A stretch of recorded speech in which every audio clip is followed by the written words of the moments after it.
qué casos el Instituto Nacional de Migración? Porque hay que entender muy bien la naturaleza tanto del fenómeno de migración como de la labor que es el Instituto Nacional de Migración.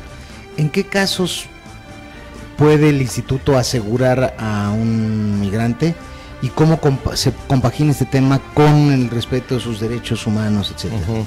Bueno, fundamentalmente nosotros, y es una política que se ha implementado en las últimas décadas, es de facilitar la presencia de extranjeros documentada.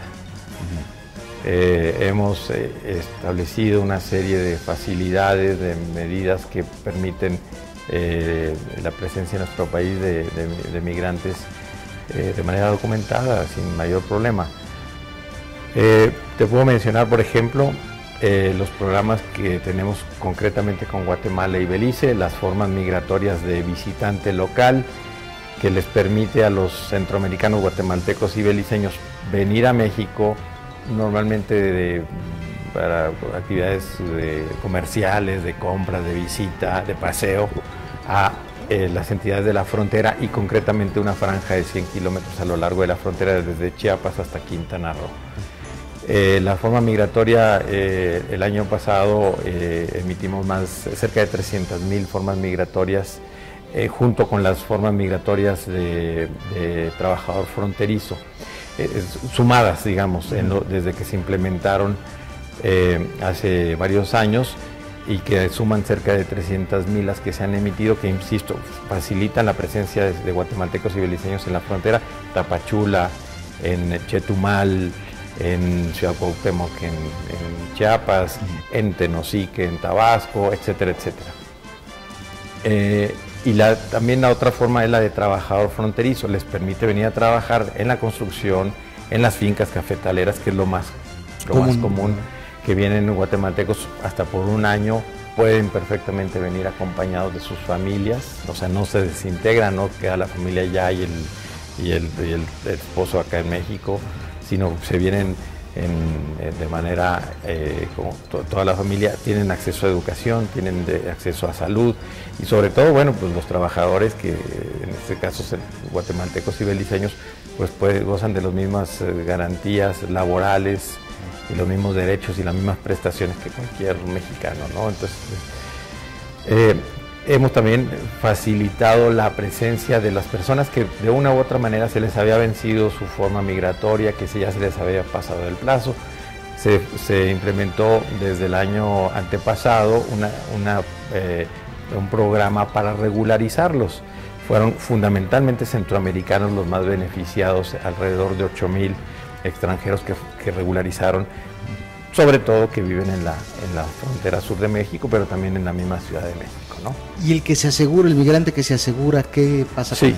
Bueno, respondiendo a tu pregunta que me planteabas de por qué se les asegura, bueno, porque a lo mejor no tienen los documentos y concretamente nosotros requerimos de los centroamericanos, ya para ingresar formalmente a nuestro país, pues de una visa, requieren visa a los guatemaltecos, los salvadoreños, los hondureños y los nicaragüenses. Del resto de Centroamérica no requieren ni Belice, ni Panamá, ni Costa Rica. Los otros 4 países sí lo requieren.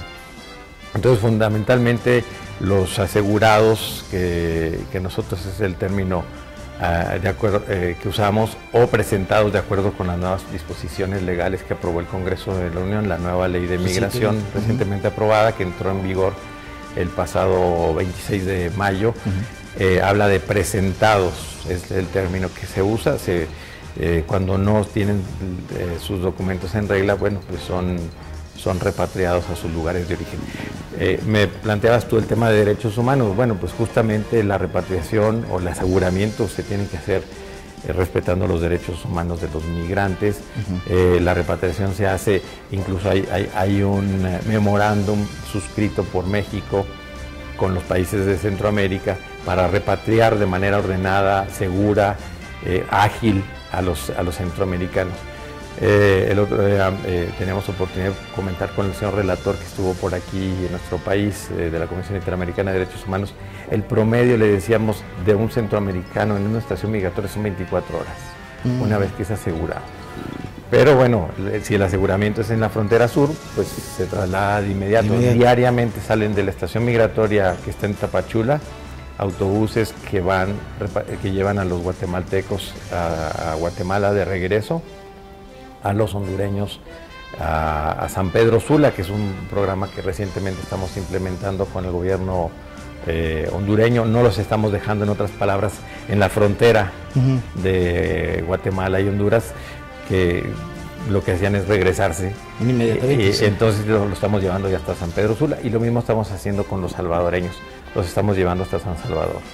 Pues no nada más a la frontera. El año pasado, te decía yo, fueron un poquito menos, son 63.300 la cifra exacta de repatriados. Aseguramos a más, pero finalmente, por alguna u otra razón, se quedaron en nuestro país cerca de 1,000, la diferencia, pero 63.300 fueron repatriados, empezando por guatemaltecos, que es el número más grande, luego los hondureños, luego los salvadoreños y finalmente los nicaragüenses, que no llegaron ni siquiera a 1,000.